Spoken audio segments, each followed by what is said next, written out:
اتحادیه اروپا برای پیشگیری و کاهش پیامدهای کرونا در تاجیکستان 48 میلیون یورو کمک خواهد کرد. در این باره میرلین یوزفسون رهبر نمایندگی اتحادیه اروپا در تاجیکستان ضمن یک نشست در شهر دوشنبه خبر داد. همچون نماینده اتحادیه اروپا میخوام قید کنم که با ویروس کووید 19 نه تنها با مبلغ‌های کلان بلکه با راه اندازی اقدام‌های مشخص باید مبارزه برد.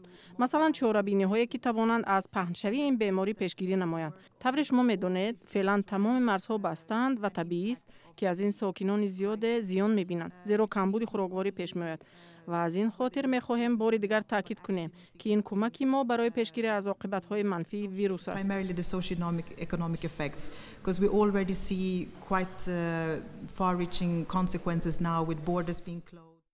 از مبلغ 48 میلیون یورو که از جانب اتحادیه اروپا جدا کرده شده است، یک قسمت برای خریداری 64 تن محلول‌های دزینفکسیونی و لباس و لوازمات ضروری برای طبیبان پیش بینی شده است.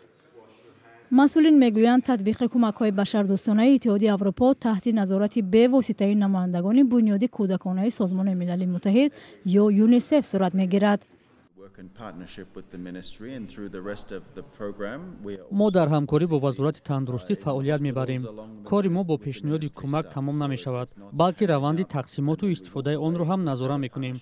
ما با وزارت تندرستی 25 سال باز همکاری داریم و امید داریم این همکاری ها ادامه خواهد یافت.